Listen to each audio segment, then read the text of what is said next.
will be doing a peace settlement, probably coming in on Monday or Tuesday. We're going to be signing it up, and it stopped the very vicious war.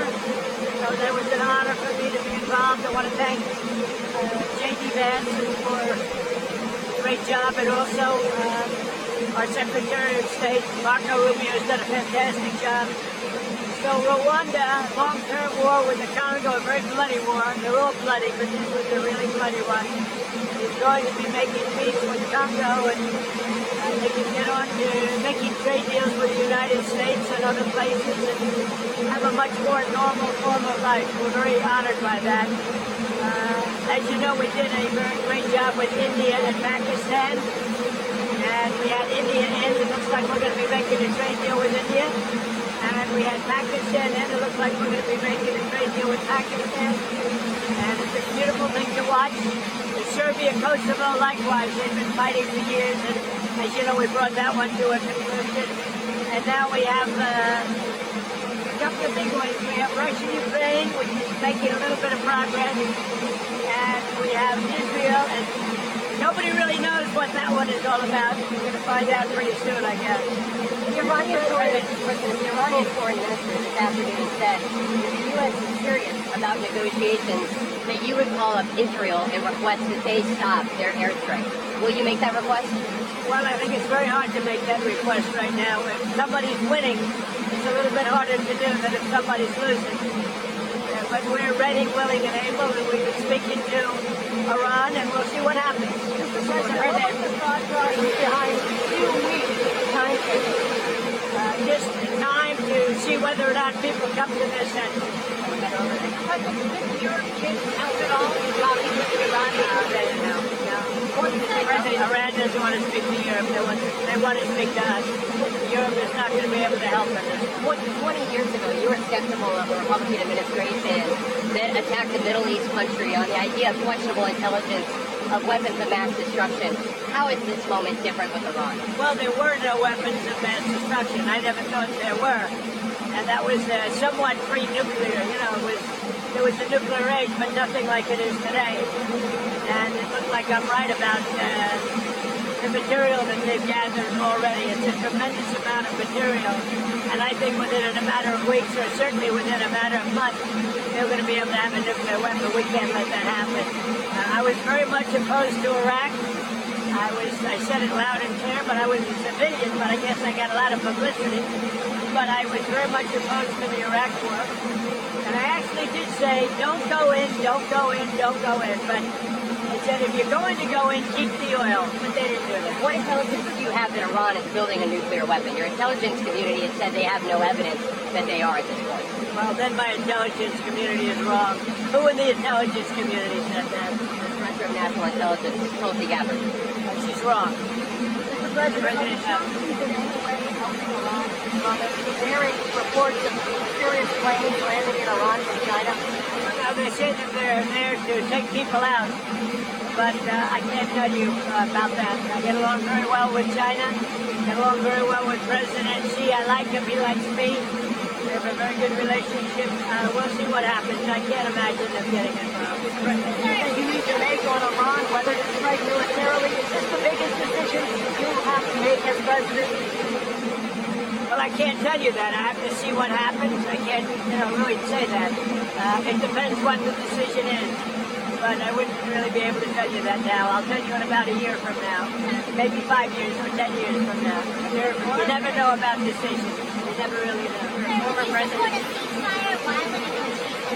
I might, depending on the circumstances. With you, former Congressman Matt It's very hard to stop. I will say this.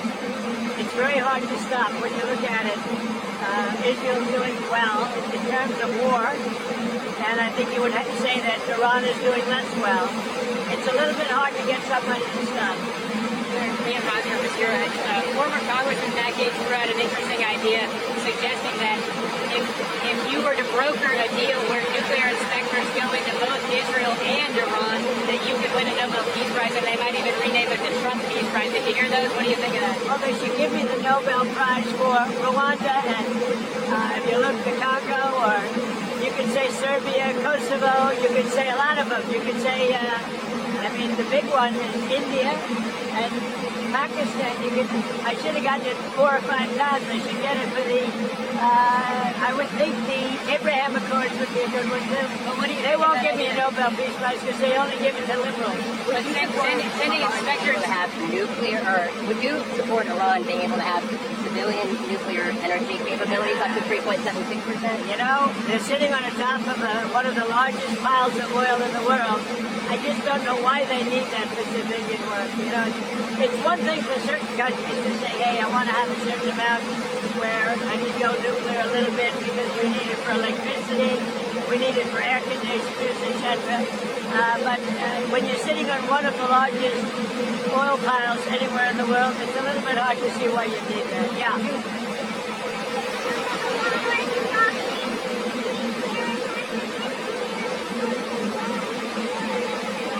We're always concerned about that, and we have to take them out and be very strong.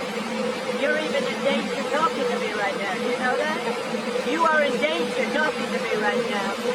So I should probably get out of here, but you guys are actually in danger. Can you believe it?